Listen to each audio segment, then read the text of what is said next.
mujeres en México están hartas. Hartas de un país donde los feminicidios están en niveles récord, igual que las agresiones sexuales, igual que el acoso. Hartas de tener que defender sus derechos frente a gobiernos que no las atienden y no las entienden.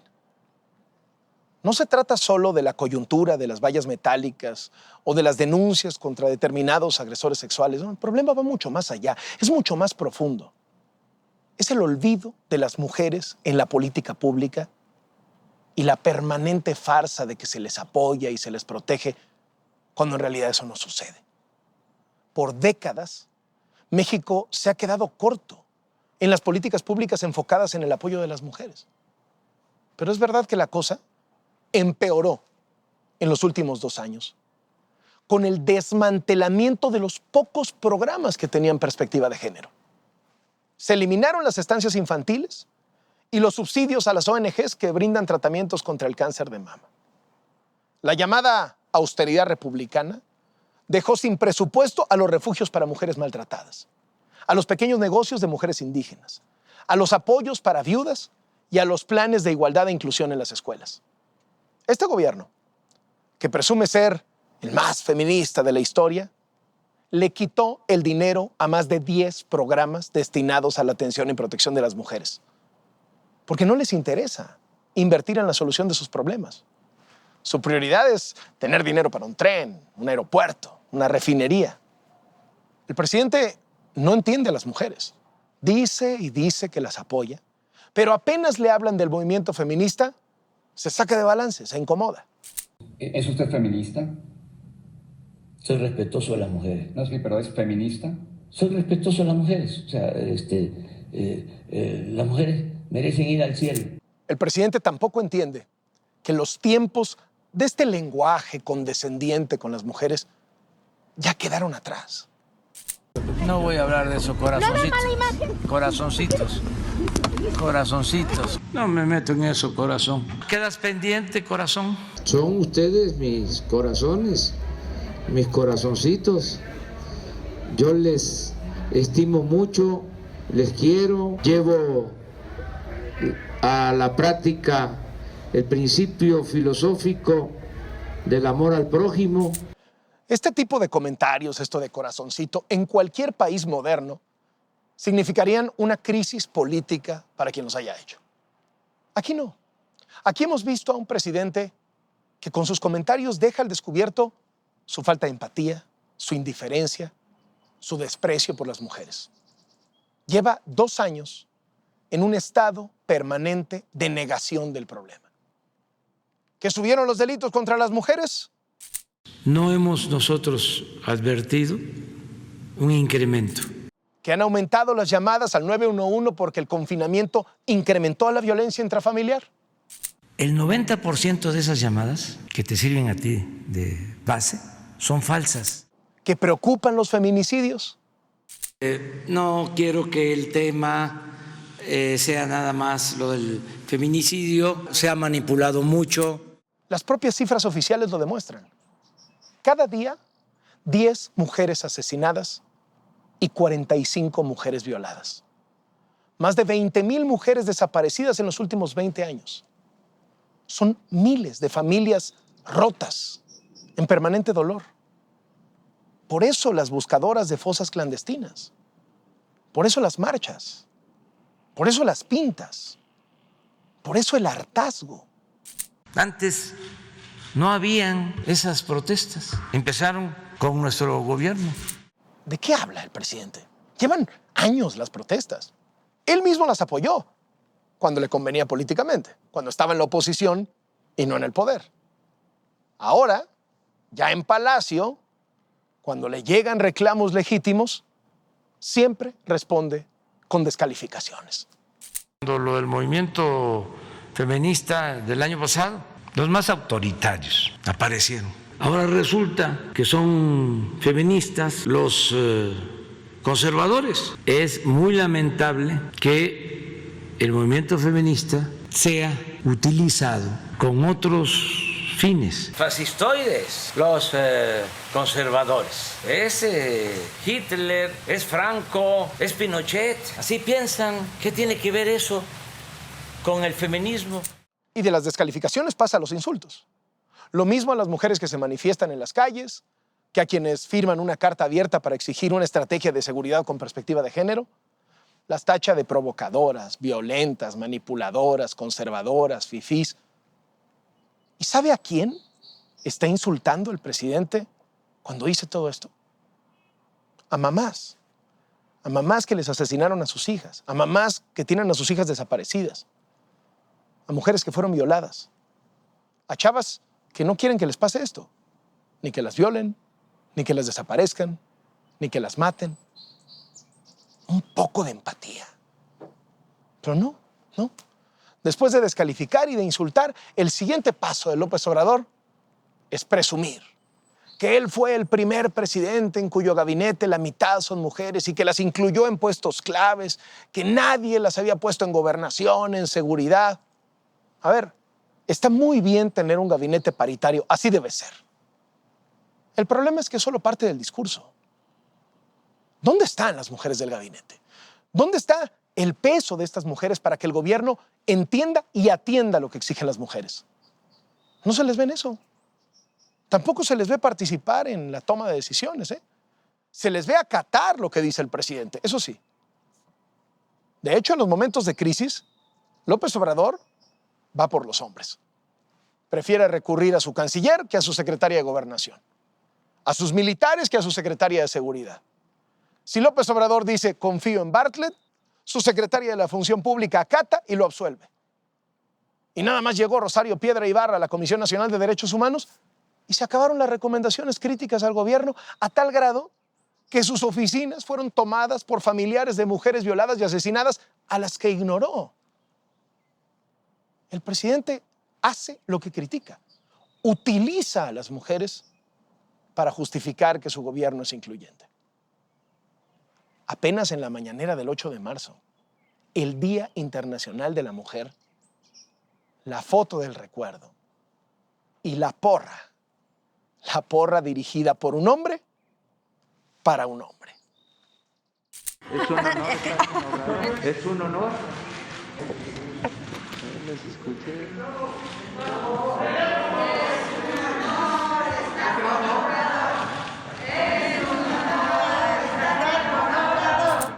Este año, la protesta de mujeres llevó nombre y apellido. Félix Salgado Macedonio. Un hombre acusado de 5 violaciones y abusos sexuales, postulado por Morena para ser candidato a gobernador de Guerrero. Hasta las feministas de Morena protestaron. ¿Y qué hizo López Obrador? Defender a Salgado Macedonio. Son tiempos de elecciones y hay acusaciones. El pueblo de Guerrero debe de decidir. De ese tipo de acusaciones son muy fuertes, pero tampoco se puede hacer linchamientos políticos. Rompe el pacto. ¿Qué sucede? Que son expresiones importadas, copias, o sea, ya chole. ¿Cómo deben sentirse las feministas de Morena? Perdiendo batalla tras batalla, viendo cómo se desechan las políticas públicas que ellas impulsaron, cómo legisladores de su propio partido dieron los votos clave para impedir la despenalización del aborto en Quintana Roo. Y lo más indignante, cómo las han ignorado en su exigencia para que Salgado Macedonio no llegara a ser candidato de Morena al gobierno de Guerrero desde el principio. Y cuando pensábamos que la insensibilidad no podía ser mayor, llegó la valla metálica alrededor de Palacio Nacional. Esa fue la respuesta a las mujeres que piden no ser ignoradas. El presidente, que se dice liberal, resultó ser de lo más conservador, mucho más preocupado porque no le fueran a pintar las paredes de su palacio que por dar la cara ante los feminicidios. Tenemos que cuidar a las mujeres. Pues sí, eso tendría que hacer, cuidarlas no un día, cuidarlas todos los días. Así el muro metálico no hubiera terminado convertido en un antimonumento con los nombres de niñas y mujeres asesinadas. Y la manifestación del lunes no hubiera sido un reproche furioso, directo contra el presidente. Tanto le molesta el movimiento feminista que los propagandistas del gobierno han montado campañas virulentas y permanentes en Twitter y en Facebook para insultar a quienes simpatizan con la causa feminista, insultar a periodistas que cuestionan al presidente sobre el tema en la conferencia mañanera. Y claro, con las mujeres se ensañan. Les dicen cosas que a los hombres no se atreven a decirles. Es tan desalmado el presidente con las mujeres, que hace que se olvide que la oposición tampoco tiene nada que presumir, ¿eh? El Estado de México, bastión del PRI, es la entidad que más veces ha ocupado el primer lugar en feminicidios. Guanajuato, bastión del PAN, también aparece en la lista de los estados con más asesinatos de mujeres, igual que Michoacán, gobernado por el PRD. No solo la seguridad de las mujeres es un pendiente. ¿Qué me dice de los derechos reproductivos? Históricamente, el PRI y el PAN se han negado a despenalizar el aborto. Por ejemplo, cuando el tema se aprobó en la Ciudad de México, gobernada por el PRD, en el acto, 17 estados modificaron sus leyes para establecer penas más severas contra las mujeres y los médicos que realicen esta práctica. Estamos hablando de una crisis institucional, una crisis que viene de sexenios atrás, pero que en este sexenio se ha puesto peor que nunca. Es todo un entramado de gobierno a todos los niveles que sistemáticamente desprecia a las mujeres. Sin políticas de apoyo y con los delitos que las victimizan en aumento, las mujeres en México resisten. Soy Carlos Loret de Mola. Esto es Latinos.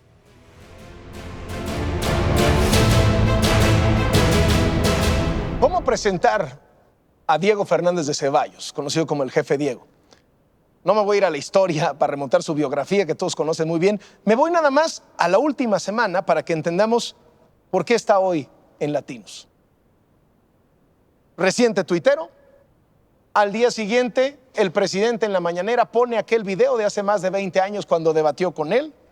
Aparece en la primera plana del Reforma y lo acusa el presidente de ser fundador de la mafia del poder. Eso nomás la última semana. Diego Fernández Ceballos, bienvenido a Latinos y muchísimas gracias por estar aquí. Gracias a ti, Carlos. ¿Cómo llegar a las redes sociales? ¿Cuál fue la decisión ahí?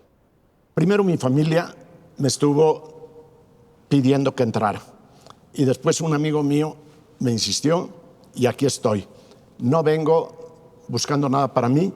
Lo que quiero es mover conciencias de un pueblo en un país que se está despedazando por un mal gobierno. ¿Qué decía la familia? No te quedes ahí sentado, no te jubiles, métete. No, entra. déjame decirle que siempre me han visto en activo. Estoy para llegar a los 80 años y no me quejo de nada. ¿Sin COVID? Sin COVID. ¿Sin vacuna? Sin vacuna. Bueno. Ya mero. Pero lo voy a lo fundamental. A mí me interesa convocar a millones de hombres, de mujeres y mujeres para que se quiten el miedo y para que superen la indiferencia. El país se está despedazando. Lo que diga el presidente de mí no me importa. Me preocuparía un elogio, un reconocimiento. Eso sí me ofendería si viene de él. Pero cualquier injuria las conozco desde hace muchos años. ¿Qué dice de la oposición que tenga que salir a ruedo el candidato presidencial de 1994? Yo creo, Carlos, que muchas veces cuando se dice oposición, en el sentido que tú lo señalas, se habla de los partidos políticos, de los que están en la competencia.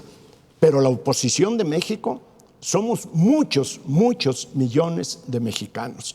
Desgraciadamente no estamos bien representados por los partidos políticos, pero también hay que entenderlo para no sorprendernos mucho. Los grandes cambios en el mundo jamás los hacen los partidos políticos, los hacen las sociedades.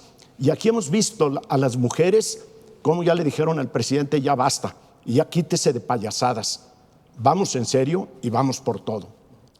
Así como recapacitó y decidió sí entrar a las redes sociales y meterse a la arena de Twitter, ¿no recapacitaría en la decisión de no volver a contender por un cargo de elección popular? No, eso ya no, porque mira... ¿Una diputación? ¿Quizá la presidencia? Y te voy a decir por qué. Hay dos razones. Primero, porque en la vida, como en el campo, el tiempo es tiempo. Hay tiempo para sembrar, para cultivar, para cosechar.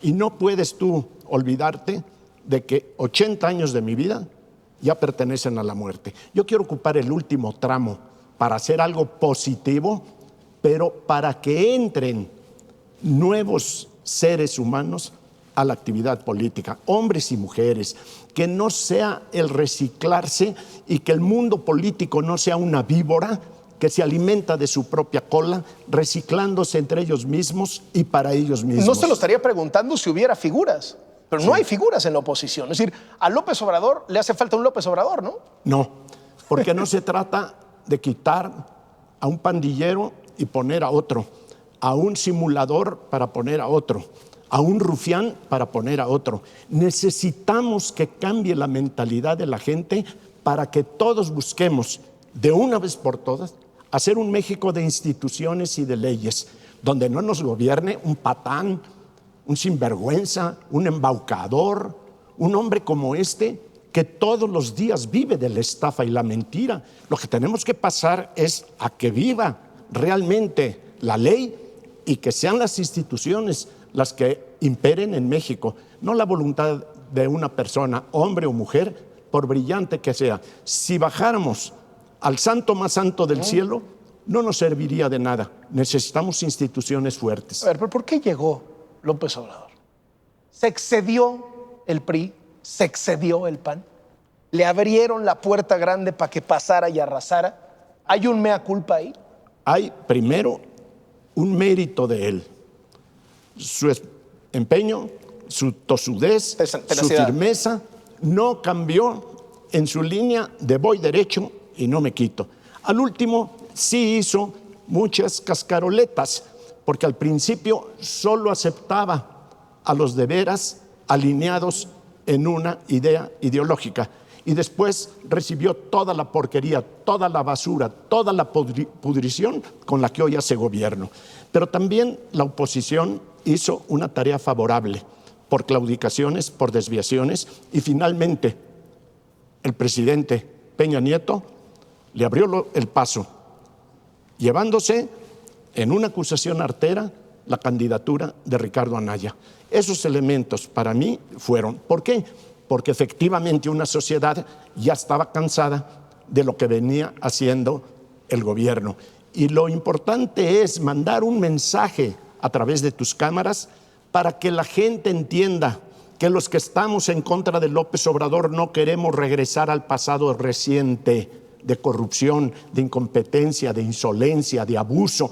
De violencia. Y de violencia, pero tampoco regresar a México a un siglo donde este señor sale con la sandez de que a los campesinos hay que volverlos a poner a trabajar con pala y pico. Que se ponga un día el presidente con pala y pico a ver cómo le queda el lomo. ¿Está extraviada la oposición en este discurso? Si López Obrador trae a trapazos, a toallazos a la oposición y la oposición no se encuentra, no se halla, ¿cómo se dice? Hay que esperarnos a las elecciones. ¿A las de junio? A las de junio. Pues ya faltan menos de 100 días. Por eso, si quieres me vuelves a invitar. Pero déjame decirte, a lo mejor se lleva una sorpresa López Obrador. A ver, ¿cuál es el pronóstico de Diego Fernández Ceballos para el 6 de junio? Yo soy más bien político y no brujo, pero yo espero... Pero también le hace a la brujería tantito, ¿no? Bueno, tantito. Ajá. Déjame decirte, yo espero por lo menos y deseo firmemente que haya una reacción social para no darle la Cámara de los Diputados otra vez al presidente. Es una vergüenza que nos humilla frente al mundo escuchar a un bribón que les dice a sus secuaces, aquí les va esta ley, y no me le quitan ni le ponen una coma. Eso ha pasado por muchos años, ¿no? Sí, pero antes había un juego político y una discusión y un debate, y con escarceos y con dificultades se hacían ajustes, se hacían cambios, y los presidentes, buenos, malos o regulares, como los quieras ver, sí escuchaban a la oposición, sí escuchaban a la gente. Mira, nada más de atender lo que acaba de suceder con las mujeres en el Zócalo, un presidente que les dice, bueno, estas son unas mujeres muy creativas, pero están manipuladas por los neoliberales. Mayor ofensa para mujeres que van en serio reclamando sus derechos. Entiendo que plantee cuál es la importancia de que recupere la oposición en el Congreso, pero déjeme, insisto, ¿cuál es el escenario ¿qué cree que va a pasar, Diego Fernández Ceballos? Así como está viendo el panorama, ¿cree que realmente la oposición va a recuperar la mayoría en el Congreso, en la Cámara de Diputados? Hay muchas probabilidades. ¿En serio? En serio. Hay muchas probabilidades. ¿Por qué? Porque Todas las encuestas dicen que Morena va ganando 2-1 y el presidente trae una popularidad de arriba de 60%. Sí. Traía mayor popularidad Salinas y traía mayor popularidad Calderón y entonces traía... No le diga lo de Calderón porque se enoja mucho, ¿no? Pero bueno. No, ¿qué me importa? Pero lo que voy es a esto. La verdad de las cosas es que lo único cierto en la política es que todo es incierto. No comas ansias, vamos a ver. Escenarios. Imaginemos que López Obrador pierde la mayoría en el Congreso. ¿Ya? ¿Se vuelve un pato cojo, como dicen los americanos? No. ¿Juego nuevo? Va a tener muchas dificultades, va a querer gobernar a decretazos y vuelvo a un punto. Los demás poderes, el Poder Judicial. Va a tener mucha responsabilidad el Poder Judicial en México. Veamos nada más la iniciativa que ya se hizo ley en materia eléctrica. Eso va a llegar a la Corte. Allá tendrá mayoría el presidente. Eso definirá si es constitucional o no este atraco para México. Ahí están muchos temas. No todos son los partidos políticos. ¿Qué pasa si gana? ¿Cuál es el escenario si gana, si refrenda su mayoría en la Cámara de Diputados? Pues va a seguir haciendo brutalidades. ¿Peores? Sí, por supuesto. Sí, pues está enfermo. Y no le digo enfermo ahora. Desde ese debate que salió le dije que cualquier enfermito mental salía con las zarandajas que sale este. ¿Perdió ese debate Diego Fernández Ceballos? No, perdí el postdebate. ¿Qué quiere decir eso? En el debate el señor López Obrador se dedicó a injuriarme, a decirme, usted es el abogado más rico de México. ¿Y eso qué tiene que ver? Que si tengo yo más dinero que él, pues sí, pues he trabajado 1000 veces más que él porque él no ha trabajado nada. Entonces, a lo que voy es a que después el entonces PRD, con todo el medio periodístico perredista, ganó López Obrador, ganó López Obrador, ganó López Obrador. El postdebate para la historia. Véanlo. Yo invito a los mexicanos que vean ese debate para ver si me contestó una sola de mis reclamaciones, para ver si realmente el debate lo ganó. En injurias, claro que me sobrepasó. Pero a veces los debates son también injurias. Por No eso, solo son argumentos. Pero mira. Y a lo mejor llegó siendo demasiado favorito Diego Fernández Ceballos, pues por esta capacidad de oratoria que ha sorprendido al mundo de la política por décadas. Y de pronto se topa con este que en ese momento era un nuevo valor de la política mexicana y lo zarandea. Pero mira, no cambiemos los tiempos. Lo haya ganado quien fuera, porque yo no soy quien decir si lo gané o no, porque yo no me debo de calificar a mí mismo como él sí se califica. Lo que sí quiero decir que es una vergüenza y es una cobardía que este bribón, después de que yo le vengo diciendo los atracos que hoy le comete a México, él por respuesta, como única respuesta, toma un video de hace 20 años. Pero si le estoy acusando de que es deshonesto, porque es deshonesto un presidente que miente todos los días. Le estoy acusando que es un sinvergüenza porque decide cancelar un aeropuerto simulando una consulta pública, aunque perdamos 100,000 millones, según él, y 100 y tantos mil o más, según los que saben de esto. Eso es ser un sinvergüenza.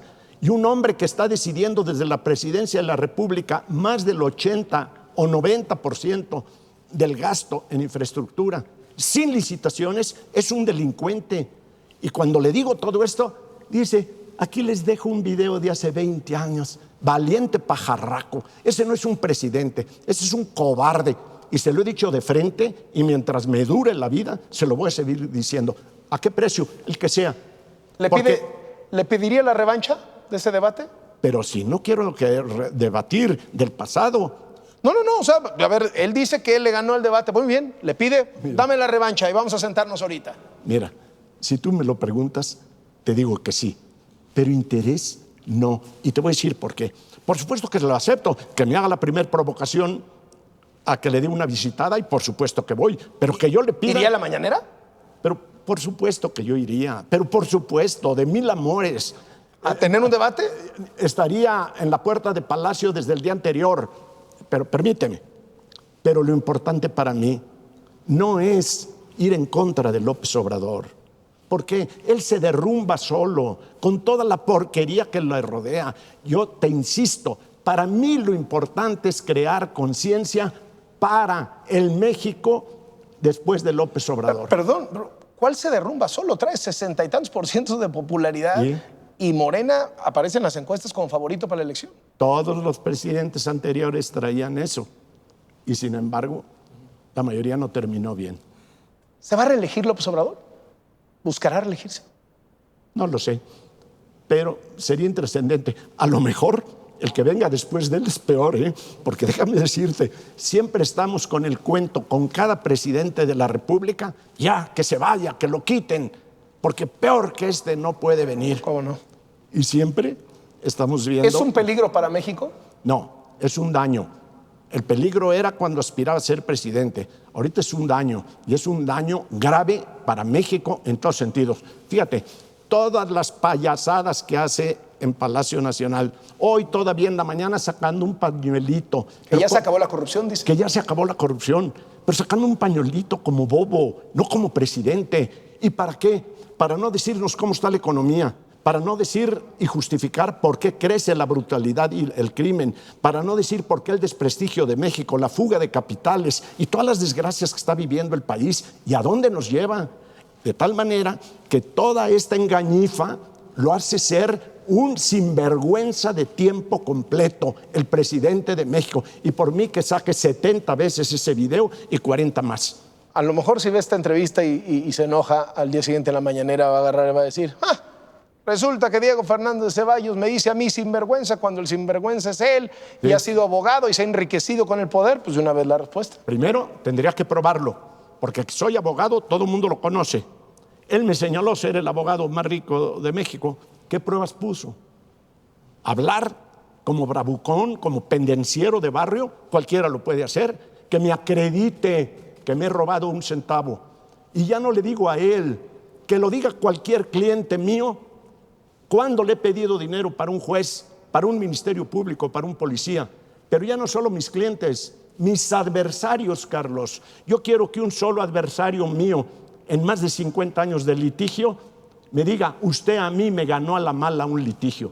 Porque la estupidez que dice el presidente, que los abogados que litigan en favor de empresas extranjeras son traidores a la patria, pues es una imbecilidad que violenta la Constitución, en los derechos humanos, en la legítima defensa de cualquier imputado, en todos sentidos. Mira, llegamos a tal extremo que si un extranjero es acusado penalmente en México y todos los abogados somos patriotas, según dice el presidente, y decimos: a usted no, porque es chino, porque es japonés, porque es norteamericano. Muy bien. ¿Qué tiene que hacer el gobierno?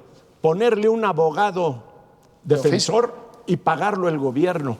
Yo pregunto si también el abogado del Estado sería traidor a la patria. Son estupideces. En este recorrido que hace por el gobierno de López Obrador, me hace falta una escala. Los militares. ¿Qué piensa Diego Fernández Ceballos de lo que está pasando con los militares y López Obrador? Muy peligroso. Yo creo que pocos mexicanos han defendido públicamente a la milicia como lo he hecho yo, abiertamente, porque es una fuerza que está sustentando el corazón de México. Pero es muy peligroso que después de que el propio candidato a la presidencia dijo que eran unos asesinos, que masacraban al pueblo, que cuando yo llegue los voy a mandar a los cuarteles, hoy les está entregando todo el poder y los trae de mil usos. Es muy peligroso, porque para eso no está la milicia. La milicia merece admiración, respeto y gratitud de todo un pueblo, pero no puede ser el que sustituya en una burocracia utilizada por este sinvergüenza. ¿Qué es la mafia del poder? Por lo que diga aquel. Pero a mí lo que me preocupa no es aquella mafia del poder, porque dice que ya no existe. A mí me preocupa la mafia del no poder, que es la que él encabeza. Y le duele mucho que le diga corrupto, pero se lo repito, porque es y de tiempo completo. ¿En qué consiste la corrupción de López Obrador? En que miente, y un presidente que miente es corrupto. En que dispone de los fondos públicos a su antojo, violando la ley y cometiendo delito, y eso es corrupto. Y porque injuria desde Palacio Nacional cobardemente, y eso es ser corrupto. Mucha gente le diría: pero no se roba él la lana. ¿Y eso qué tiene que ver? No, es corrupción. No, no es corrupción solo, no es corrupto solo el que se mete un dinero mal acomodado a la bolsa, sino el que dispone de un dinero de un pueblo pobre para desperdiciarlo y echarlo a la basura como lo está echando él. ¿Él es honesto, es honrado? No, porque la honestidad, repito, no solo toca tu vida patrimonial, el monto de los dineros. Se puede ser rico y honesto y se puede ser pobre y bribón.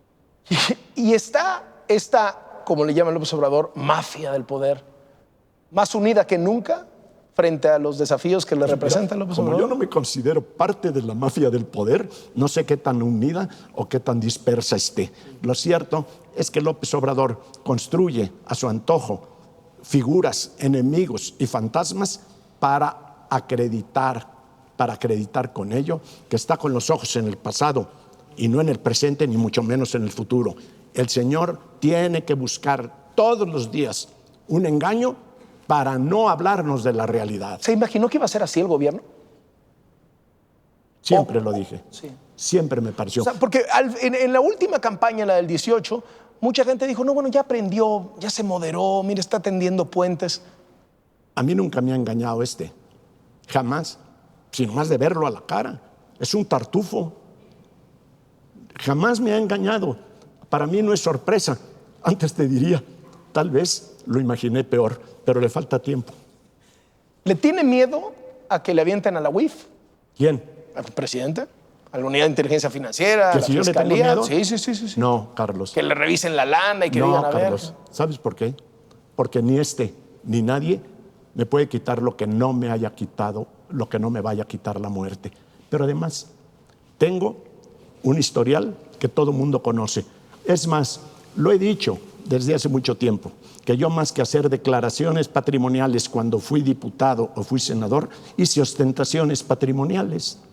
Más que declaraciones, ostentaciones. No tengo nada oculto. Ahora andan diciendo que me investigan por Andorra. Hombre, pues todo eso, ¿Cómo está ese asunto? pues quién sabe. Sé que hay dineros por allá, ¿De mal quién? habidos y bien escondidos, pero que ya aparecieron. ¿Manlio Fabio Beltrones? No tengo ningún elemento, siquiera para tener una suspicacia de una sola persona. Que haya habido sinvergüenzadas, ciertamente. Que yo pueda señalar a los corruptos, no me corresponde, no conozco los expedientes. ¿Lana suya en Andorra no hay? No, pero si alguien le encuentra, se la regalo, o que le devuelvan al pueblo lo robado. Ahora que estamos con el tema de las mujeres, ¿se arrepiente de aquella expresión del viejerío? Por supuesto que no. Por supuesto que no me arrepiento. A ver, Carlos, qué bueno que me lo preguntas. Primero, yo estaba como candidato a la presidencia de la República. Sería idiota que diciendo apuesto al voto que me den la muchachada y el viejerío, y que ahora se diga que las injurié.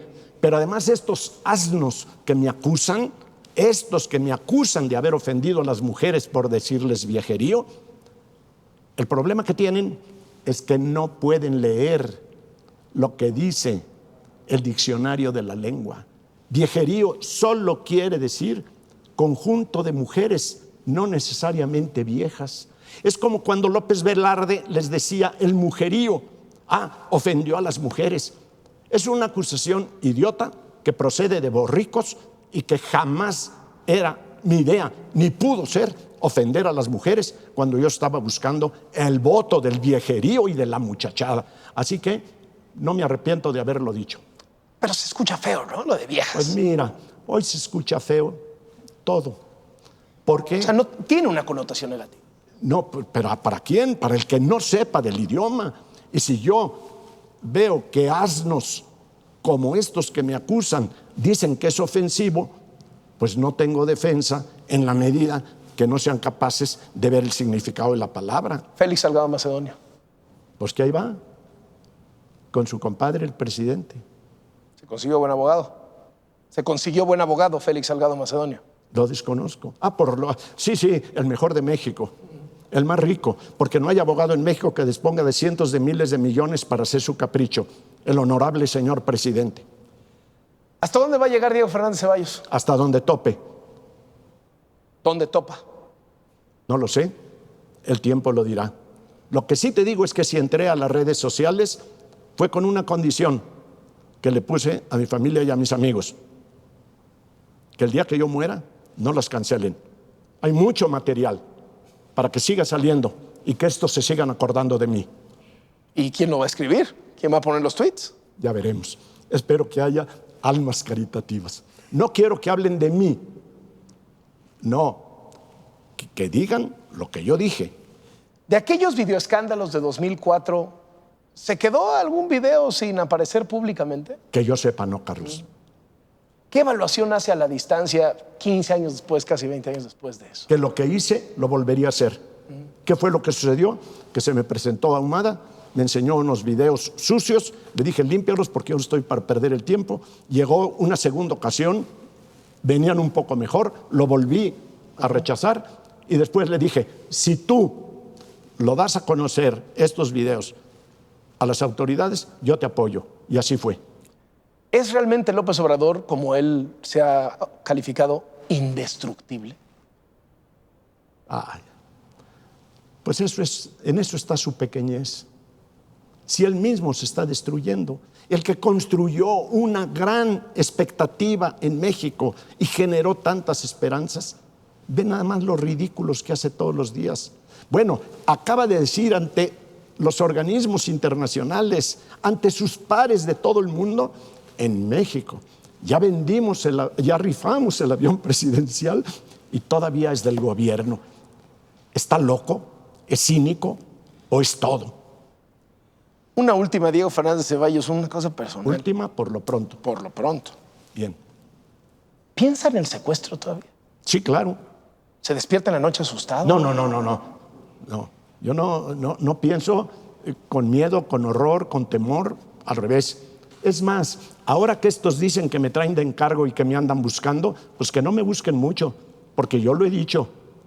El día que vengan contra mí, directa o indirectamente, a la buena o a la mala, conmigo no tienen problema.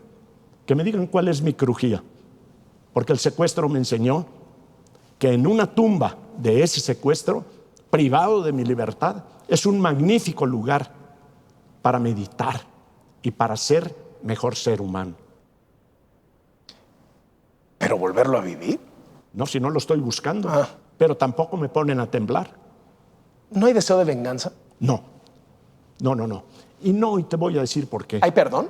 Sí, por supuesto, por dos razones. No solo porque mi religión me dice que debo de perdonar, sino porque mi salud lo exige. Si yo tuviera miedos, rencores como o resentimientos o deseo de venganza, yo seguiría enfermo y de alguna manera seguiría yo atrapado. Pero si no me pudieron atrapar cuando detuvieron mi cuerpo, ni modo que cuando yo estoy en la calle siga atrapado con las ideas del secuestro. No lo deseo para mí ni para nadie, pero no me ponen a temblar con eso ni con mucho más. ¿Y no será entonces Diego Fernández Ceballos el indestructible? Al revés, porque estoy diciendo que nada me pueden quitar, que no me vaya a quitar la muerte, porque cuando yo estoy cumpliendo 80 años, Carlos, lo primero que me digo, que son 80 años que ya le di a la muerte, vaya, que si soy y somos todos destructibles. Todos, cada día, le damos una cooperación, un regalo a la muerte, el día que ya quedó atrás. Diego Fernández Ceballos, muchísimas gracias por estar en Latinos y que no sea la última. Y muchas felicidades. Muchas gracias. Y a ti y al majadero de Broso. A los dos, muchas felicidades. Le paso sus cordiales saludos. Sí, dile que le mando un abrazo muy fuerte. Diego Fernández Ceballos en Latinos.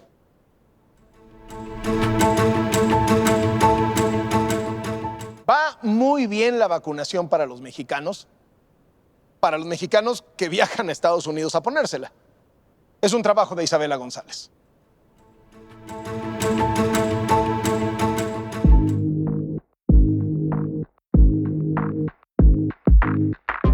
María, su hermana, su esposo, su cuñado y su yerno viajaron 18 horas para ponerse la vacuna contra COVID-19 en Estados Unidos. Ante la tardanza del arribo de vacunas a México, el grupo originario de Córdoba, Veracruz, decidió aventurarse a Amarillo, una ciudad en Texas, donde aplican la vacuna a prácticamente cualquier persona. No eran los únicos mexicanos en la fila. De 500 personas formadas a las 9 de la mañana, la mayoría era de nuestro país.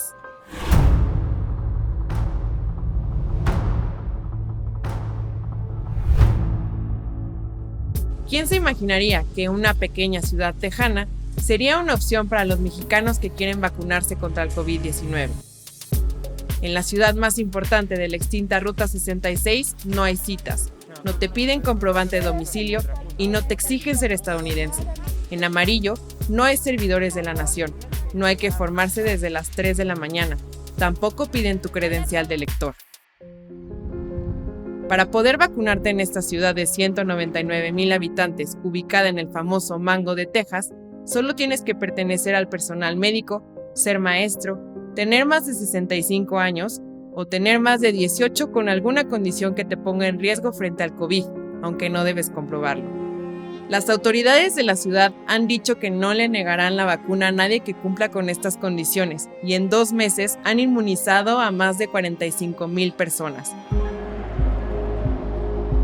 Para llegar a Amarillo, María y sus acompañantes tomaron un vuelo de Veracruz a Monterrey y luego otro de Monterrey a Dallas. Y ahorita que empezaron las vacunas en México, nos estamos dando cuenta que están muy desorganizados. Va a ser muy difícil y muy tardado que lleguen a vacunar a todo el país. Todavía se oyen casos del sector salud donde no les ha llegado a los doctores las vacunas para nada, ni a las enfermeras. Los motivó que otros amigos suyos ya habían hecho la misma travesía con éxito y que no saben cuándo estarán disponibles las vacunas en su natal Córdoba. Mucha gente del lugar de donde somos empezaron a hacer los comentarios que en Amarillo no pedían cita para darte la vacuna, que te daban más facilidades. Pensamos que para que lleguen a la ciudad de donde estamos va a tardar mucho tiempo. Apenas 160,000 dosis han llegado al estado de Veracruz y aunque Córdoba es la tercera ciudad del estado con más contagios, no ha recibido ninguna porque han sido destinadas a los municipios más marginados. Una vez en Dallas, los veracruzanos rentaron un coche con el que manejaron 587 kilómetros hacia el norte de Texas. 6 horas que dicen, valieron la pena porque la vacuna es la única solución para eventualmente regresar a la normalidad. El Centro Cívico de Amarillo abre sus puertas a las 9 de la mañana. Los veracruzanos no son los únicos mexicanos en la fila, también hay grupos de Nuevo León, Coahuila y Jalisco. Ana es originaria de Honduras, pero vive desde hace años en México. No sabíamos hasta cuándo nos puede tocar y pues mi esposo ya había tenido COVID y estuvo muy mal en el hospital. Me daba mucho miedo que volviera a contagiarse, entonces quisimos buscar la vacuna a como fuera posible. Gracias a su hermana se enteró de que en Amarillo es fácil acceder a la vacuna y se encontró con ella en la ciudad tejana. Ana se vacunó en una farmacia, porque también se puede, mientras que su hermana lo hizo en el centro cívico. E hicimos una cita en una farmacia, que tienen una semana apenas de estarla aplicando en farmacias. Hicimos la cita y ya la confirmaron y ahí lo hicieron, pero la mayor parte de la gente está viniendo aquí al centro cívico de Amarillo. Aquí hay solo un funcionario del ayuntamiento de Amarillo que te pregunta si vas por la primera o segunda dosis. Dentro, hay otro que te pregunta qué comorbilidades tienes si no te ves de más de 65 años. Con eso, es suficiente para que haya orden. Se formaron, vinieron a las 7:30 de la mañana, me dijo que ya habían como 500 personas en fila, pero el proceso es muy rápido. Entraron en media hora, adentro llenaron una forma, les dan su tarjeta de registro y salieron en 1 hora. No tienen restricciones prácticamente. En la forma das toda tu información y pues no están poniendo restricciones de edad. En Amarillo, la vacuna disponible es la de Moderna, que tiene un 94% de efectividad. El gobierno mexicano no compró ninguna dosis de esta farmacéutica estadounidense, a la cual Estados Unidos compró 100 millones de dosis. Para la segunda dosis, los mexicanos que se vacunaron en Amarillo tendrán que regresar ahí mismo. Aunque el viaje es largo y costoso, pues rondan los 30,000 pesos por persona, los que han ido hasta allá no tienen esperanza en que las autoridades de México administren la vacuna pronto. Además de Amarillo, algunos mexicanos han viajado a otras ciudades de Texas para poder acceder a la vacuna, como Houston, Pecos y Brownsville. En México la verdad es que no va a haber vacunas hasta dentro de 8 años. Y yo tengo un problema de corazón serio y de edad. Y bueno, sabe uno que no es lo correcto sería hacerlo en México, pero si nuestro gobierno también diera este tipo de facilidades, venir hasta acá no es fácil, cuesta mucho esfuerzo, mucho trabajo y mucho dinero. Y en cambio, admiran lo accesible que es en Amarillo. Yo siento que su obligación es vacunar, vacunar y vacunar, y es lo que están haciendo.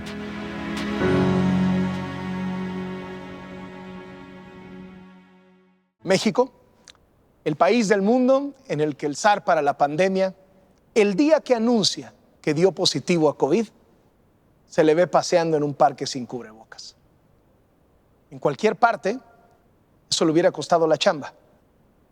Aquí en México, eso nos ha costado 350,000 muertos.